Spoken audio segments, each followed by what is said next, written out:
Hi, this video will demonstrate the cast-on for the Sedona Tracks pattern. It is a möbius cast-on, so you'll start in the middle, and it's basically a provisional cast-on so that you'll be knitting both this direction and this direction. You'll be developing stitches in both directions, and this pattern works really nicely with the Done Roving transitions yarn, the fingering weight transitions yarn. The color, the yarn does all of the color work for you. It'd also work nicely with a gradient yarn. So this is an alternate to the cap bordy method. I just find it a little bit easier, but the only downside is that you will need 2 needles.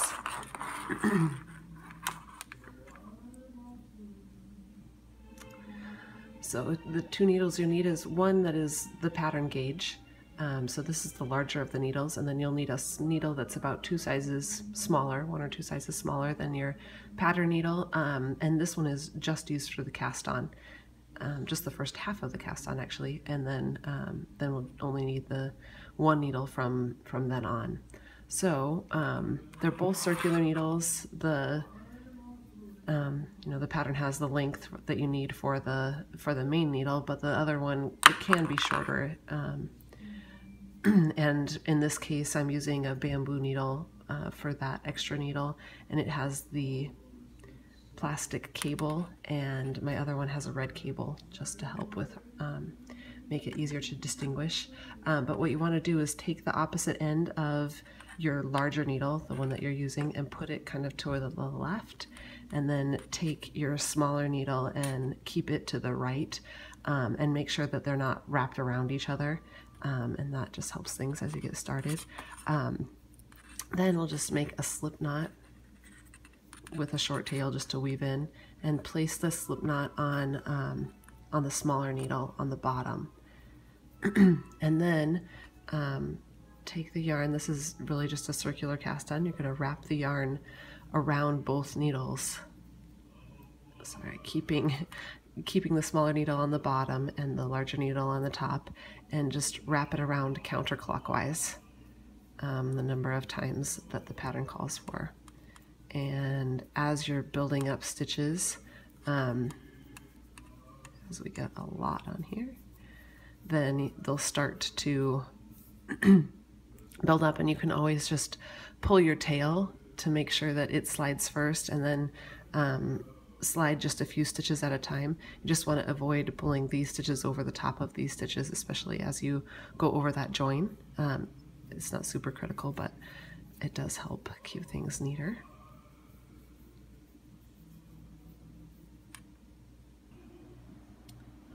And once you have the number of wraps that the pattern calls for, then the last one, you're going to continue under the bottom needle and come through between the needles and then over the top, and leave your working yarn just behind your work over the top. Then we're going to take this bottom, the smaller needle, and pull it towards the right so that the stitches go onto the cable and start to go onto the other side, start to go onto this other needle here. Then you're going to take this top needle in your right hand and bring it around and pick up the other end of that bottom needle and bring it up. And now we're going to join in the round using the larger needle in your left hand and the smaller needle, or sorry, in your right hand, the larger needle in the right hand, smaller needle in the left hand. So just scooch these stitches up onto this needle, and you'll see the slip knot first right here. So that's what we want. And then this cable will kind of naturally just come up to be wrapped around with those stitches, and that's fine. That's what we want. And first you're just going to slip this slip knot. We're really using this slip knot as more of a stitch marker. So we're just sliding it over here, and then we'll just start knitting. So we're going to knit into this leading edge so that you'll see the yarn come up under the cable, and then just knit into it.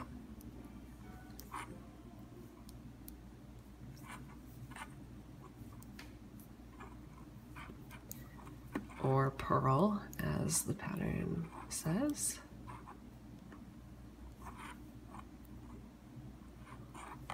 And you can just kind of scooch the stitches around to keep things neat.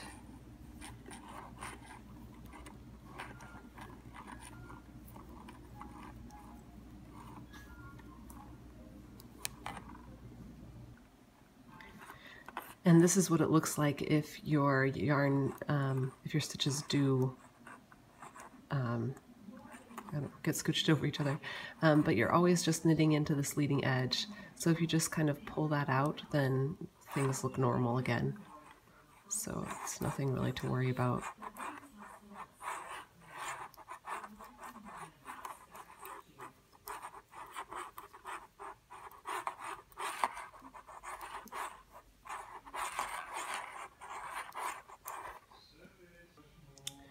And as you're going, your loop can get really big. You can just pull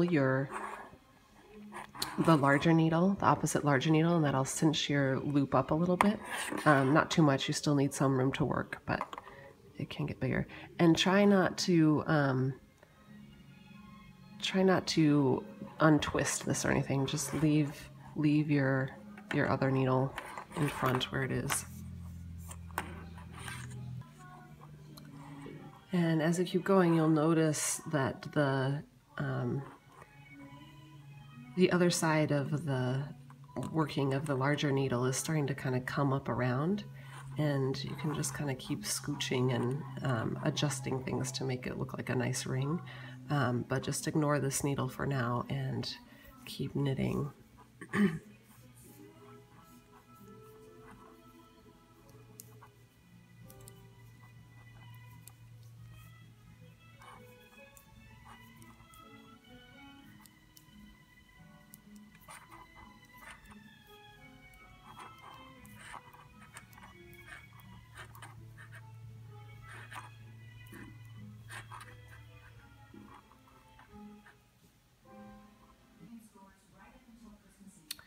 Yeah, as you get back around, you should end with 5 knit stitches on your smaller needle.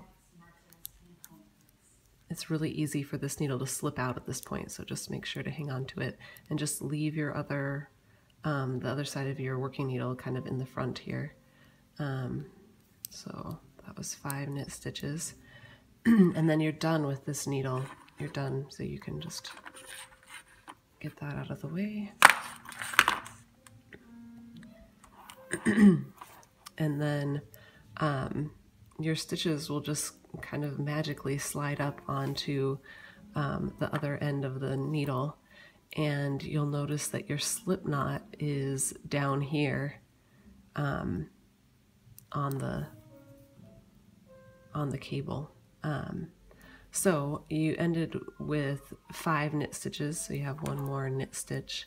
And then at this point also you'll kind of notice that you'll see purl bumps instead of the weird thing that we had before. They still look a little bit off, but so then you'll be purling. Continue all the way around again until this slip knot comes up on the needle. Keep going inch. And as you get close to this slip knot, it should work out that you have 5 purl stitches left. So